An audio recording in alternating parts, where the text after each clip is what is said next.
Ladies and gentlemen, please welcome to the stage tonight's host, Steve Cummins. Good evening, ladies and gentlemen, and welcome to the Laughter Lounge, live from your living room, or your kitchen, or your bathroom, or wherever it is you choose to be streaming this great show this evening. First of all, on behalf of us here in the Laughter Lounge, and of course the Irish Cancer Society, thank you most sincerely for tuning in. And if you feel that you'd like to give some little bit more money to this incredibly worthy cause, you can just donate. The link is here, somewhere around here. Of course, with the current situation in the world, we are socially responsible here in the Laughter Lounge, and we are socially isolating. So what we have is a tiny, hand-picked crowd who are here to enjoy the entertainment this evening.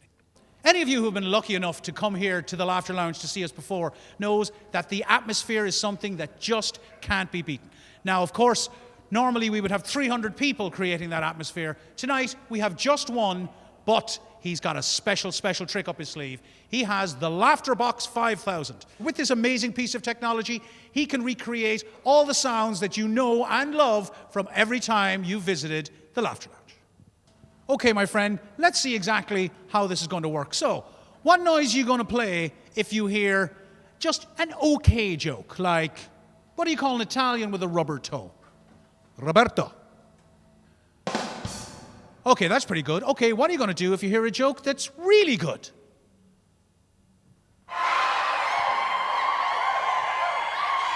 All right, we're going to hear that a lot. I get that. Okay. What are you going to do? Now, here's hoping you don't. What are you going to do if you hear a joke that's a little bit on the rude side?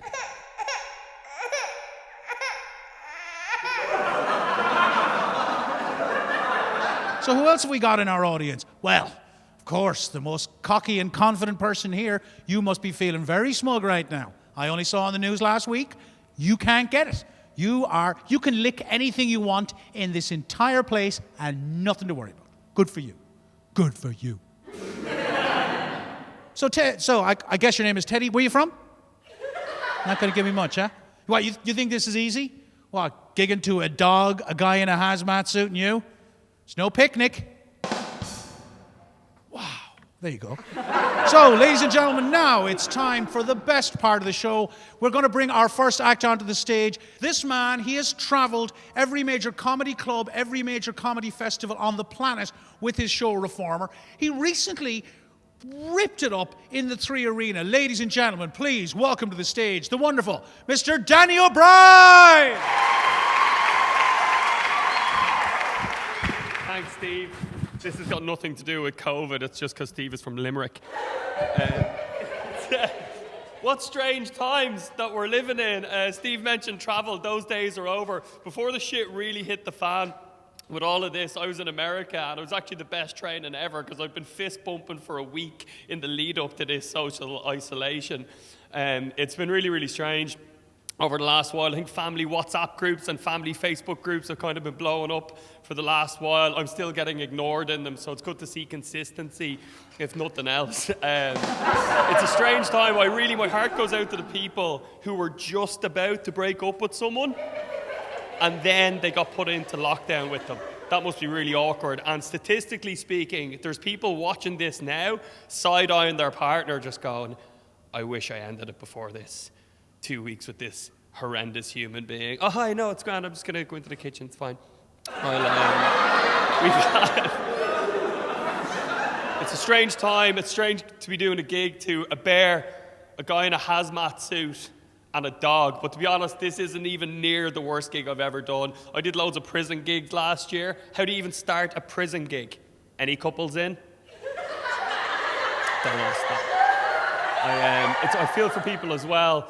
If anyone, after we get out of lockdown and we start to get back into some sense of normality and we start our lives again, the first person whose birthday it is, as everyone's singing happy birthday with the cake, everyone's going to start having PTSD flashbacks like it's Vietnam and sprinting to the toilets to scrub their hands off. So I think we should skip birthdays for the next while. I think we should be allowed to put our life on pause as well, not just hold like mortgages and anything like that. I think we should be allowed to have 2 months of our life back. So if your birthday's in August, it moves to October and so forth. Just like everyone's been essentially in a coma for the last couple of months. I actually got the dart in here to this socially isolated, empty gig here, which is quite strange. I just wanted to see what the crack was on it, to be honest with you. Absolutely no one on the dart. Really, really creepy, really, really strange. And the dart's a strange experience. The last time I'd been on the dart was actually going to do a gig in Bray. So listen, we've got to be positive during these times. Things can always be worse. I got the dart to Bray because things are going really well for me at the moment. And I was sitting on the dart, and like, if you go to the UK, which all of us are going to be avoiding for quite some time, the UK take their train systems and they take time and punctuality far more seriously than we do here in Ireland. We're in quite serious times and stuff like that, but I love Ireland for how laid back we are and the fact we can kind of take the piss out of ourselves and have the crack. Like in the UK, if there's the delay by 2 minutes, they'll make an announcement about a 2-minute delay. If anything in this country arrived in under 2 minutes, you go, fuck off, really? Today is my day. I better do the lotto. I spent a lot of time flying on Ryanair.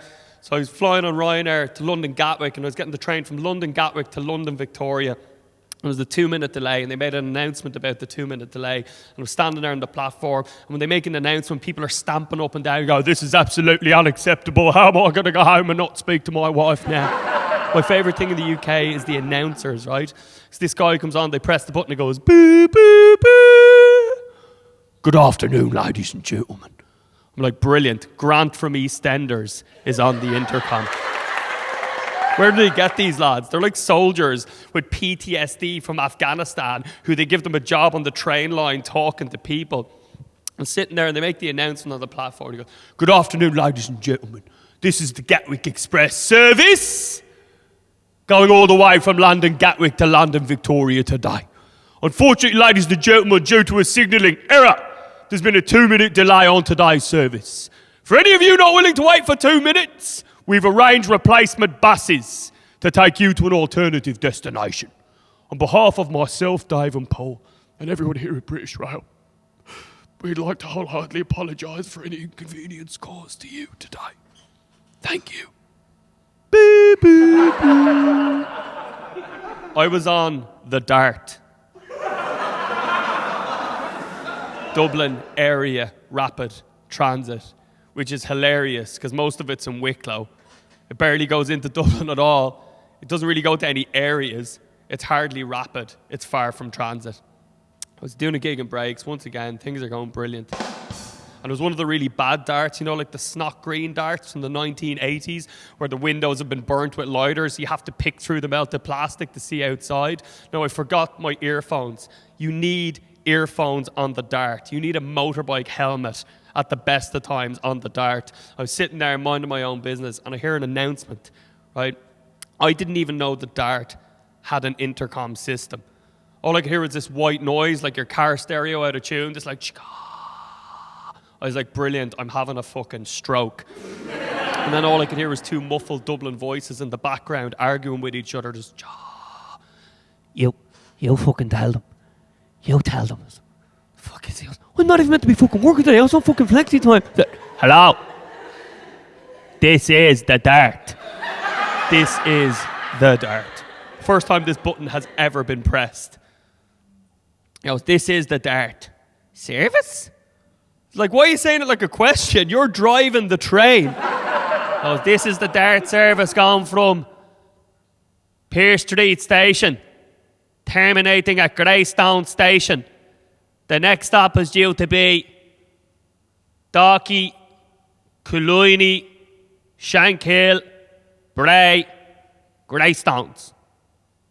Unfortunately, direct quote, someone on the tracks ahead has been acting the prick. We will no longer stop at Shankill, Killiney or Bray. Next stop, Greystones. No apology. No replacement bus. You live in Greystones now. If there's anyone watching from Greystones, you know that Greystones is quite a wanky upper middle class area, so all these poor fuckers from Bray are climbing out of Greystones going, what the fuck is this place? Scraping through bins for leftover hummus, doomed to spend the rest of their lives living off Happy Pear prick pesto. Happy Pear watching, I'm sorry, I genuinely love your hummus.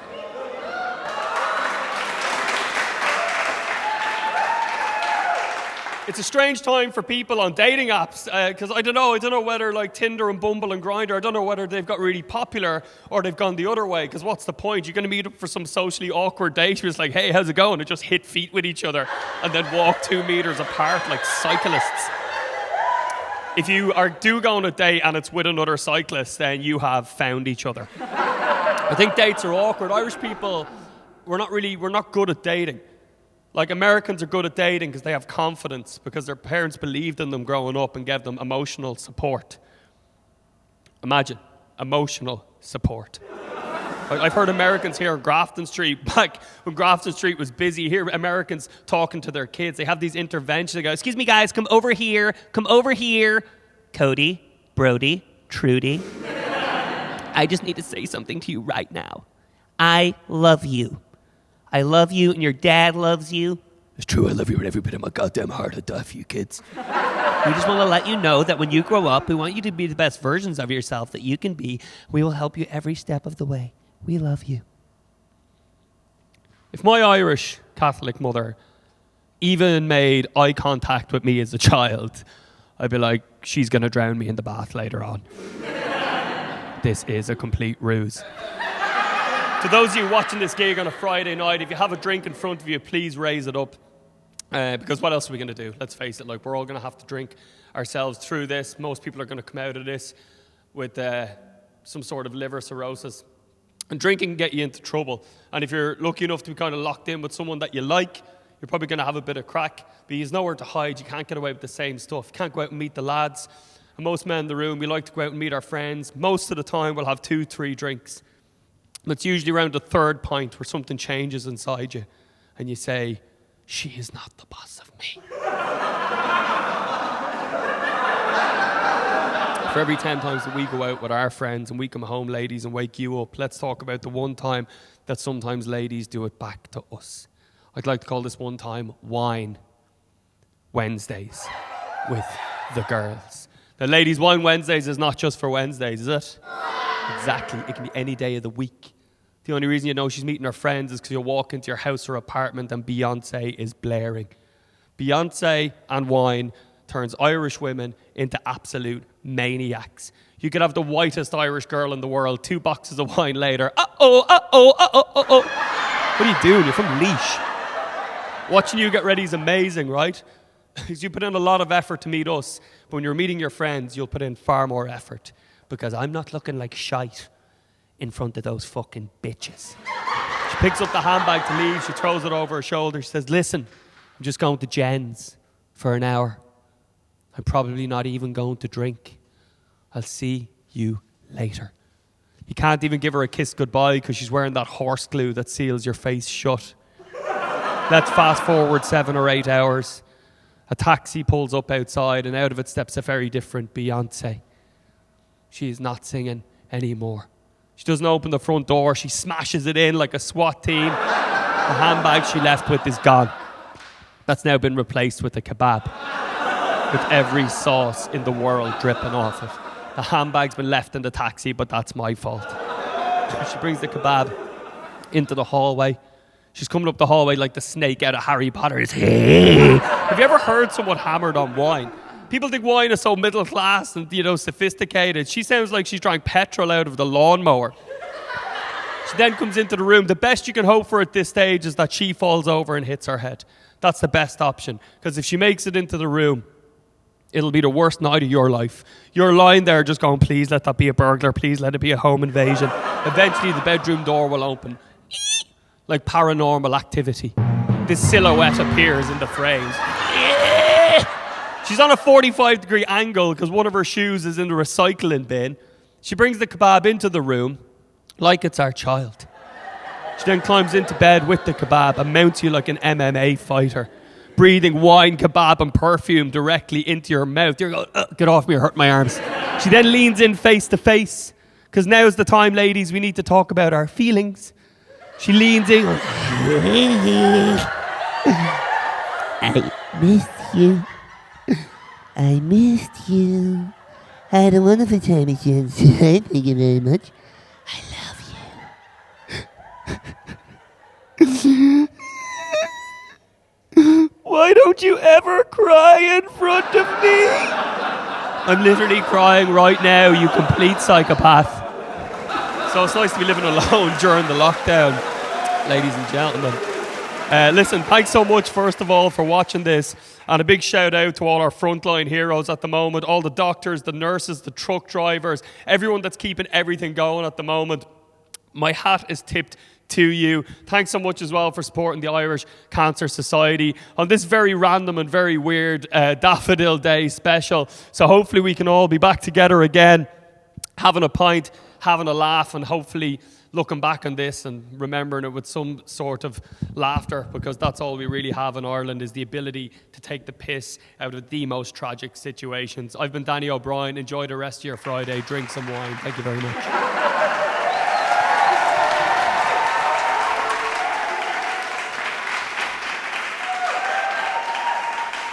You're at home, you're entertaining your children, you need some jokes. You can't do some of the stuff you've heard here tonight. So, how about a squirrel walks into a bar. He goes, "Excuse me, barman, can I get 7 shots of tequila?" The barman looks at him and goes, "Okay." Pours out 7 shots of tequila. Squirrel drinks them one after the other. Boom, boom, boom. Spins around in a circle, falls off the bar, staggers off out into the night. Half an hour later, squirrel walks back in, drags himself up the bar stool, pulls himself up, gets the barman. Barman. Excuse me, barman, did I leave a set of keys here? The barman looks at him and goes, "No, why?" He goes, "Because I'm locked out of my tree." Thank you. And now, ladies and gentlemen, we're going to welcome to the stage your final act of the evening. This woman has just recently hit 300,000 followers on Facebook, and you're about to find out why. Put your hands together for the wonderful Miss Enya Martin.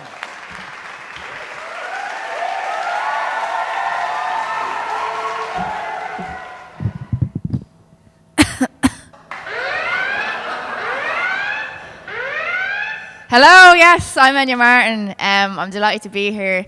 This is probably, known as the best comedy club in Dublin, but the smallest one today. So, yeah, thanks for that. So, yeah, my name's Enya.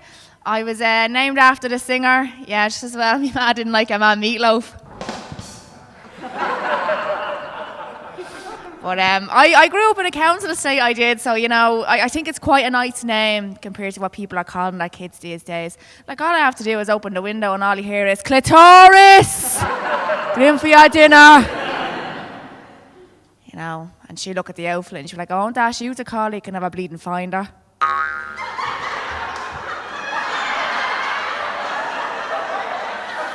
But I just think the way people are naming their kids these days, it's a different era. Like, people are naming their kids after places where they were conceived. Like, didn't Beckham's called their son Brooklyn because he was conceived in Brooklyn? My friend was conceived down a lane, now her name's Elaine. But these are testing times, folks. It's taught us a lot. I mean, I've been drinking 3 bottles of wine in my room every night by myself, and I'm told I'm doing the right thing, whereas last month I was told I had a problem. So, yeah, it's a weird world. I mean, like, this time next year, I'm going to be looking back at my Facebook memories, and it's just going to be pictures of me in my bleeding room, like, isolation at its finest. But look, we're going to get through it. I mean, I'm sitting at home now with my ma, and we're in quarantine, and I gave her my old laptop to use because she's quite bored. Because I got a new one there recently, and she calls me into the kitchen, and she's like, "Enya, come here to me." I says, "What, ma?" She says, "This thing keeps fucking freezing on me." So I went in. I was like, "Ma, it's probably because you're playing Candy Crush. I mean, like, these things, they freeze up the laptops, and it's probably riddled with a virus." She says, "I can't keep up with this generation. Fucking laptops catching STIs and all. Would you be able?" The new laptop that I got, I keep getting this notice in the corner of the screen, right? And it keeps saying, "Would you recommend Windows 10 to a friend," right? Now, I don't know what the people in these companies think we talk about on nights out, all right? Because we're hardly going to sit around a fucking table. "Girls, why didn't I tell you about Windows 10? It's going to change your life." We don't talk about that shit. We talk about food, sex, money. Where's the best place in Turkey to get your teeth fixed? Kusadasi, apparently. Well, no one's going to be going to Turkey anytime soon anyway. Turkey's going to be wondering, where are all the bleeding Irish? Because no one goes to Turkey for a holiday anymore. It's to get bleeding work done, isn't it? What's all that about? I mean, did you ever get a flight home from Turkey? It's like a fucking air ambulance it is. I mean, I went over with my brother there recently. He was getting some work done, right? And we were flying home.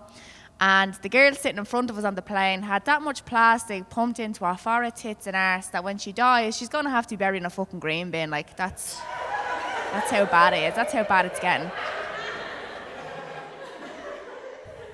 Someone on board had epilepsy, and my brother was approached to keep his mouth shut because every time he smiled, there was like a fucking strobe light going off. So, and it's not like Ryanair, folks. It's not like Ryanair. You ain't getting Pringles and cans of Pepsis. It's bandages and fucking blood transfusions. That's how bad it is on a flight home from Turkey. But, you know, I don't think anyone's going to be flying anywhere anytime soon. Sure, wasn't the Euros pulled as well? The Euros was pulled. All sports competitions postponed to next year. All right, and it's a pity, you know, the Euros, it's real beer garden weather, brings the country together, and it's the only time you'll see a man going into a credit union looking for a home improvement loan. You know, we do really have the best fans in the world, we do. We'd follow around anywhere, we really would. I mean, Jacinta could get into the International Hairdressing Championships in the back arse of Bulgaria, and you'll still get a lot of lads down the back of the room in green jerseys singing, low, lie, curly, blow dry. Like that one, lassie, didn't you? You know, the Irish, we're a very, very peculiar nation. I mean, we just love coursing, don't we? We're known for our coursing. We're the only nation to give God a middle name, aren't we? Like, Jesus fucking Christ. Even when it comes to curse words, I don't use curses a lot myself, I'm sure you've noticed. But my favourite one would have to be a walking bastard, right? Because there's a normal bastard, and then there's one that can walk. And even when it comes to the way, you know, I seen a survey done there recently that the Irish accent was voted sexiest accent once again in 2019, right? I don't know who's doing these bleeding surveys, right? Because have you ever heard an Irishman talk? You go to Rome or you go to Paris and you hear the way they talk to the women and they're like, your eyes, they are beautiful, they are like the sea, and your hair, it is golden like the sand. I walk down O'Connell Street and all I hear is, here, missus, the bleeding hole on you. Like, what hope have we fucking got, girls? Do you know what I mean? Even when Maura Higgins was in Love Island, right, and she said the words fanny flutters, right, the whole UK came to a fucking standstill, let's be honest, right? He hadn't got a clue what it meant, but we did, right? And, you know, there's questions now whether that's going to go ahead this year, Love Island, and we need Maura Higgins in every series, right? Because she taught women not to be afraid to talk about your sexuality. She did. You know, like, sex isn't just an intimate subject that lads talk about. Women should freely be able to speak about this. And I took a leaf out of her book. I did, right? I took a leaf out of her book. And I went to get me annual check-up, you know yourself, girls, right? And I went into the room, and I didn't beat around the bush. I just came out and said it. I said, look, my vagina is throbbing. Now, my dentist didn't know where to look at this stage, right? So I was quickly referred on, brown envelope in the back pocket. So this whole coronavirus pandemic is, it's really bringing out the true colours in some people, isn't it? I mean, like when technical lockdown, you know, when the colleges shut, schools shut, everyone went to the fucking supermarkets to get toilet roll, right? God knows why. And then when McDonald's shut down, everyone went to the bleeding drive-thru. God knows why. We are not equipped to deal with nationwide emergencies. And do you know what it reminds me of? It reminds me of 2018. Do you remember 2018? Yeah. All right? We can't deal with extreme snow or extreme heat, okay? It's only a matter of time for a band aid write a fucking song about us. Like, let's just go back to 2018. All right?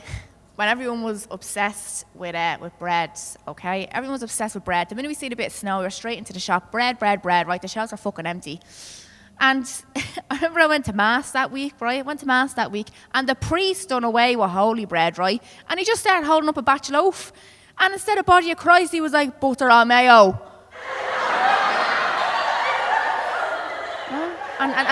And then the summer, yeah, remember it was so hot, right? We must be up there in the top 3 countries with the most rainfall, and it was so hot, right? We had a nationwide hose pipe ban going on, right? What was the story with that? I mean, it was just ridiculous. I mean, and Irish Water were encouraging you to rat on your neighbours, yeah? €50 if you catch Sharon watering the busy Lizzies. I mean, our neighbourhood watch group even renamed themselves to Jehovah's Witnesses.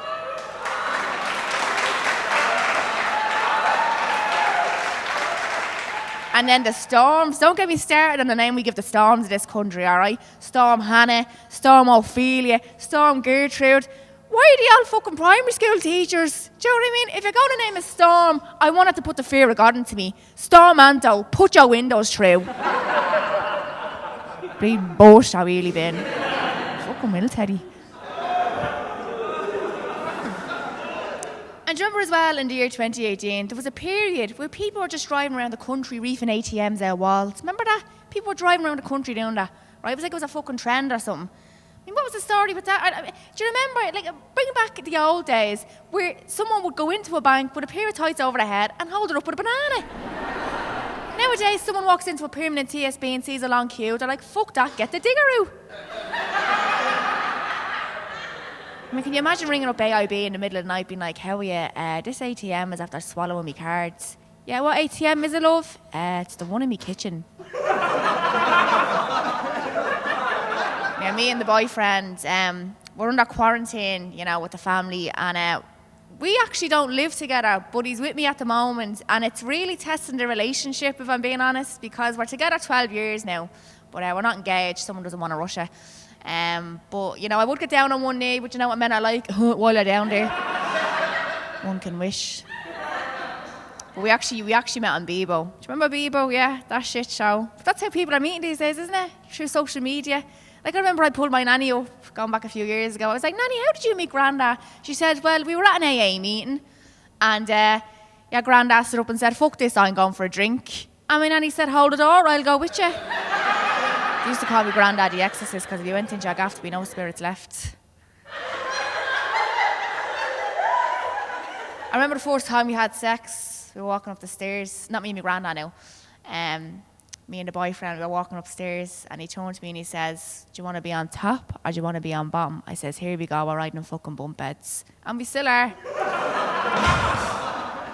But I'm surprised I'm actually not pregnant. After 12 years, I'm surprised I'm not pregnant, because my man never gave us the sex talk, right? My man was more concerned about us bringing the Ouija board into the gaff, right? She used to hear all these stories over at Mass and in the shops, and she's like, don't be bringing that fucking Ouija board in here, do you hear me? I have enough on me plate. I don't need your nanny Margaret wandering the landings in the middle of the night asking why wasn't she cremated, all right? She's real superstitious though, very superstitious. Yeah, a frame falls off the wall, she's like, that's your nanny? Your nanny loved frames. That's your nanny. She's out the back garden hanging the washing, and a feather will land on her shoulder. That's your nanny looking over us. That's your nanny trying to tell us something. No, Matt, it's the fucking pigeon loft next door. But I mean, any time, like the lads are on today, like any time, right, I go to see a male comedian, they always make women out to be nut jobs when they're talking about their relationships, right? Nut jobs. We're not all nut jobs, right? Well, we're not all total nut jobs. I mean, I'm labelled a psychopath if I give him a few missed calls when he's out with the lads. Why ain't a petrol bomb your car? I'll show you what a fucking psychopath is. No, he doesn't drive, so I just snapped his leap card. But see, there's a lot of debate about relationships, that there's double standards, all right? Women have it easy and men don't in relationships, all right? Because if I want to go out, nothing said. Go, enjoy yourself, have a great time. Don't worry about me, love, all right? Turn your phone off, have a great time with the girls. See you next week, right? Nothing said. Could be having an affair with his best friend, carrying his triplets. Nothing said. But when he wants to go out, 2 weeks' notice and a doctor's no, yeah? It's always the same as, right? And then they'll come home, right? They'll come home piss drunk, girls, you don't want to talk about, don't you? They'll come home piss drunk and they'll creep into the bed, right? And you're sober as a judge, and they start getting very touchy-feely, don't they? Real touchy-feely. And I'm like, look, you can stick it in, but I'm not fucking moving. And don't shake me, I'm reading me book. Oh, it's only going to take 5 minutes. Oh, we're doing it twice, are we? We're doing it twice? Well, look, that's me, folks, all right? And I just want to say a big, big thanks to everyone who's donated so far. It's a fantastic cause, and I'm delighted that the Laughter Lounge here could save the day as well and host this event. So, yeah, thanks very much, and keep safe.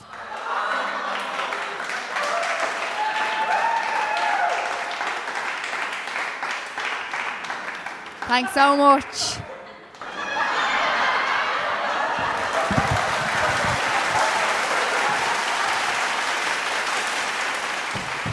Enya Martin, everybody. What about that? How did you enjoy that? So, did you enjoy that? Your tail's wagging? You must have had a good time. Teddy? Man, a few words, Teddy. Ladies and gentlemen, you're all locked in at home right now. And the one thing all the parents of Ireland have become, we're all primary school teachers. And I have to tell you, I'm going to be the first parent to say it, but I know I'm not the first one to think it from now on. Teachers, you don't get long enough holidays. Mother of God, what I am doing at home trying to teach. I didn't realize how stupid my kids are. You look after them for 7 hours a day and you somehow manage to get something out of them. You're geniuses. The one thing I will say though, why did you send the tin whistles home? Ladies and gentlemen, that is the end of our show. And on behalf of the Laughter Lounge and the Irish Cancer Society, can you please accept our sincerest thanks. If you haven't had a chance to donate, yes, to this incredibly worthy cause, to Laugh-odil Day here in the Laughter Lounge, there's donate buttons all over your screens. They're in the comments. There's probably one on the screen. They probably have stuck one right in front of my face. So please, it is an incredibly worthy charity, incredibly worthy cause. And as you know, thanks to the situation in the world today, there is no Daffodil Day, so we have provided Laugh-odil Day. So on behalf of all of us here in the Laughter Lounge, thank you so much for supporting Laugh-odil Day. And remember, social distance, wash your hands, and most importantly, stay safe. Good night, everybody.